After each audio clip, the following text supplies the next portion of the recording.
My travels, I've come across a lot of people. I've traveled for like a year now, and 3 weeks. 3 weeks from now it'll be a year, and the time has gone, it's gone by.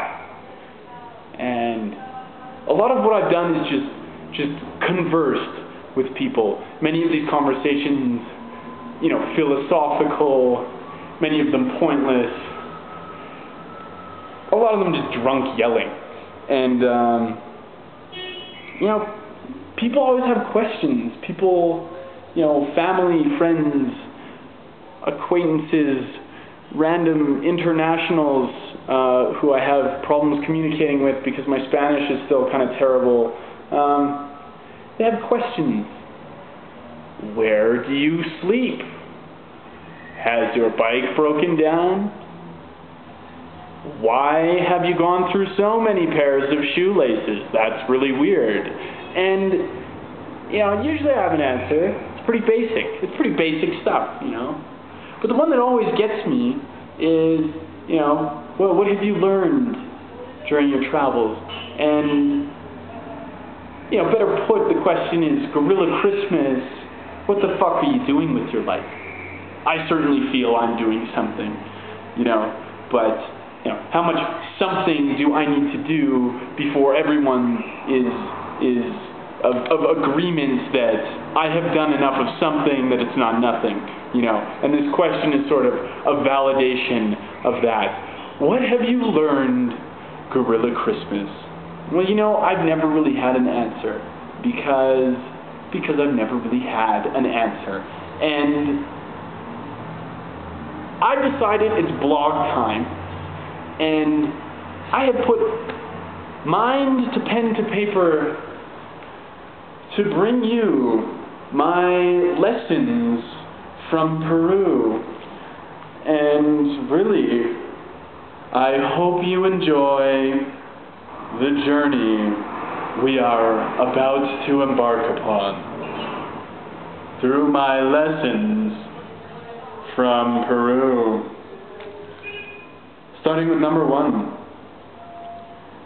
If you're going to make travel plans to meet a Frenchman in Colombia, assume you won't actually see him until, months later, thousands of kilometers south, possibly in a different country, like Peru, for example. Also, if you're going to eat at a remote Peruvian restaurant in the desert, you might want to expect back spasm-causing appendicitis-like pain that will send you to the hospital where they won't communicate with you and probably just give you a bunch of intravenous antibiotics that you don't need and send you home with a nice bill that, of course, you had to pay before they would treat you because, there's tons of Canadians going to Peruvian hospitals, getting treated, and just running off without paying. That's happening a lot these days, so watch out for that. If you're going to trek to elevations above 15,000 feet, be prepared for dehydration. Yeah, a lot of dehydration. Maybe it's better to drink water in advance instead of, say, waiting till nightfall when you can't sleep and you decide to chug 2 liters of water so fast that you throw up on your own tent and you have to carry that smelly throw-up tent for a few more days. And in addition to that, I could probably go with number 4 that I've written here. Remember to clean the puke off of your tent after you have puked on it. Might seem like common sense to some people, but others are a little more absent-minded. Yeah.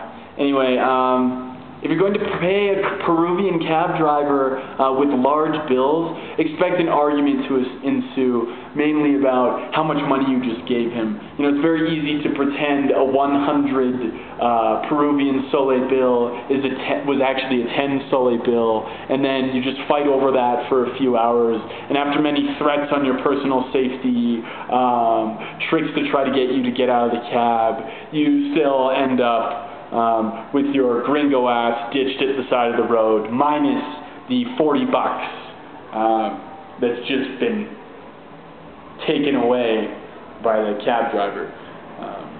Of course, he will stick by his story that you gave him 10 in the first place. But that's all part of the, I don't expect Peruvian cab drivers to be good at math. I don't.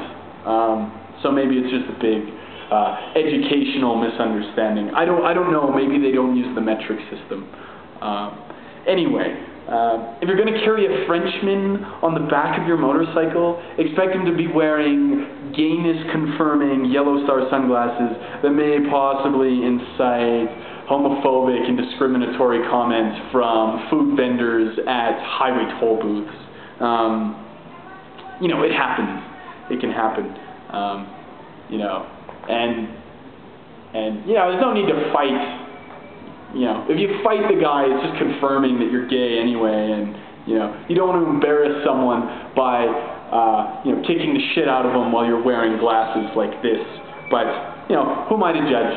Who am I to judge fighting ability compared to yellow sunglass style fashion? I don't know. I'm not a fashionismist, but anyway, continuing with the French guy thing. If you're going to go anywhere with a Frenchman, like anywhere at all, just assume all the women will be more attracted to him than to you, at least until he starts dancing.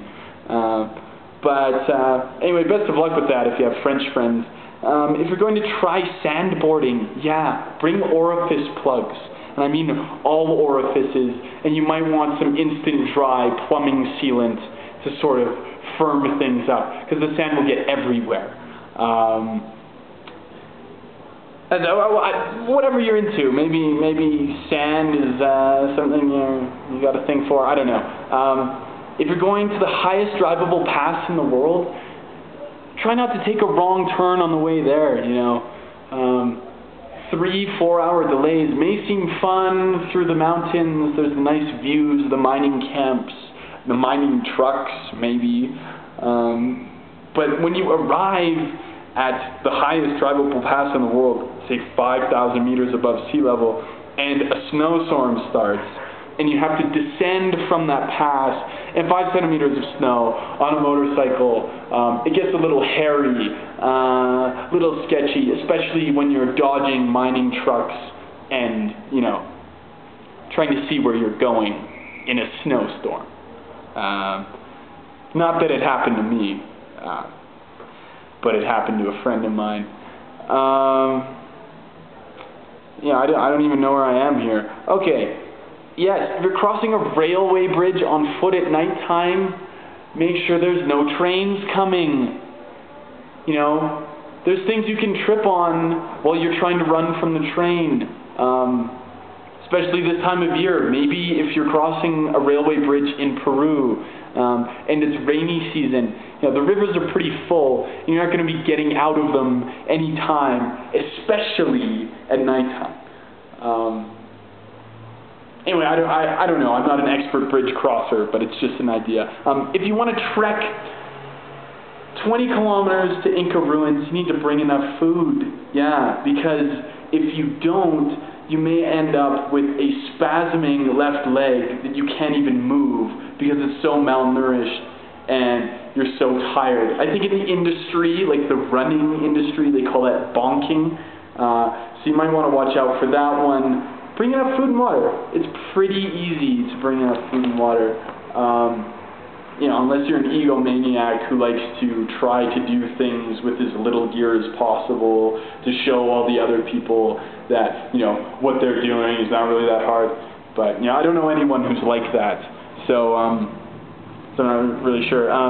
If you're going to cross the most beautiful lake of all time, say maybe it's Lake Titicaca, if you're going to cross this lake on a rickety, half-sinking wooden barge, you might want to bring your camera and take some photos, because, wow, is it mind-blowing. And of course, my final lesson from Peru is, if you're going to make an amateur archaeological video about a battle between the Inca and Spanish that didn't actually happen, you might want to correct yourself. I'm of course referring to my previous video. The Spanish never attacked Choqquequirao. They never attacked Machu Picchu, these cities way up in the mountains. In fact, they never even found them. They were found in 1910 by some guy who thinks really old buildings are really cool. Anyway, those are my lessons from Peru. Please, I don't know, there's really nothing to them, but, you know, if you're going to go to Peru, prepare to have your mind blown to the point where you'll wear tricolor headbands and possibly yellow star sunglasses. Adieu.